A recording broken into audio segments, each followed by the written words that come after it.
하시모토 식단에 포함해야 할 음식. 하시모토 갑상선 기능 저하증이 있는 경우 식단 관리를 잘하는 것이 매우 중요하다. 이는 갑상선 호르몬 생산의 결핍 때문에 갑상선에 만성염증이 생기는 질환이다. 이 문제를 해결하는 데 도움이 되는 식단 관련 팁 몇 가지를 알아보자. 하시모토 식단은 하시모토 갑상선 기능 저하증에 대한 치료법이다. 그리고 이 식단의 목적은 환자의 일상생활을 제한할 수 있는 심각한 의학적 상황의 발생을 피하는 것이다. 이 질병은 호르몬 불균형에 기인하며 완전한 치료법은 보통 약물 사용을 필요로 한다. 갑상선 관련 문제는 두 가지 유형으로 나뉠 수 있으며 갑상선 호르몬 생산 증가를 경험할 가능성도 있다. 이 경우 모든 불편함이 수반된다. 또한 호르몬이 부족한 상황에 직면할 수도 있다. 하시모토병 환자의 식단 관리.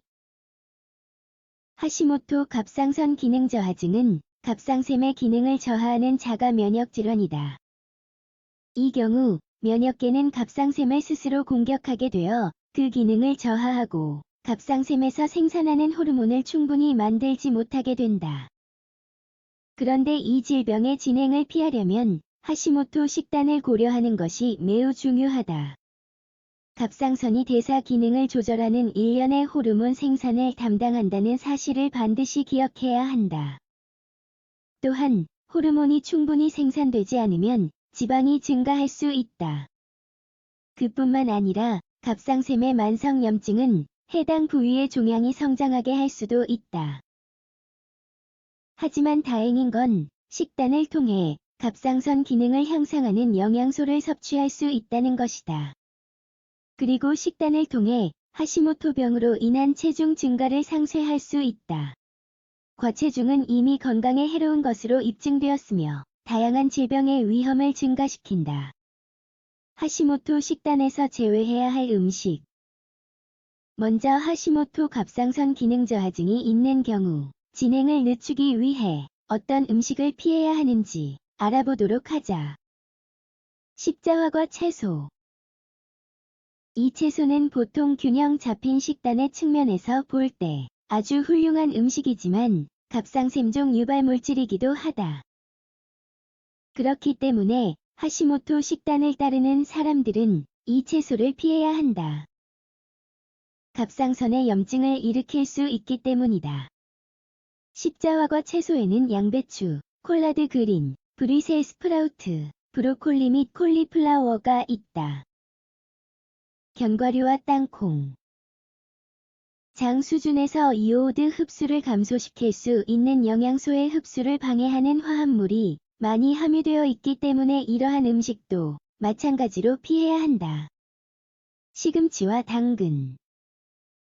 위에서 언급한 음식들은 섭취를 제한해야 하지만 시금치와 당근의 경우에는 더욱 덜 제한적이다. 매일이 아니라면 가끔 섭취할 수 있다.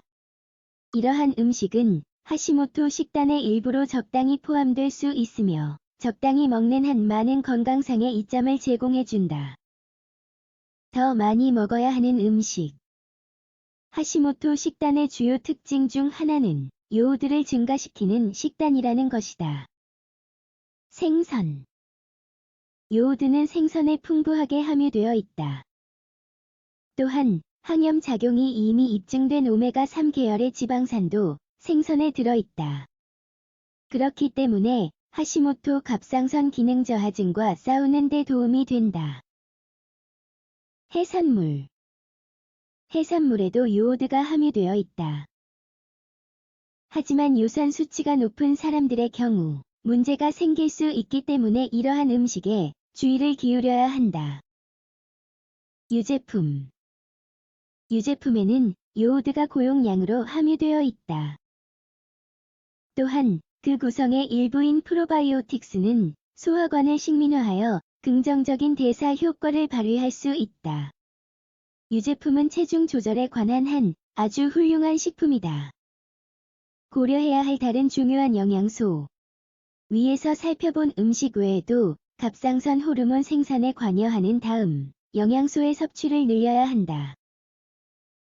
붉은 고기와 견과류에 함유되어 있는 아연, 동물성 식품에 함유되어 있는 철분, 견과류와 곡물에 함유되어 있는 망간, 녹색, 빨간색, 주황색 채소에 함유되어 있는 비타민 A, 주로 견과류나 시리얼, 유제품에 함유되어 있는 셀레늄.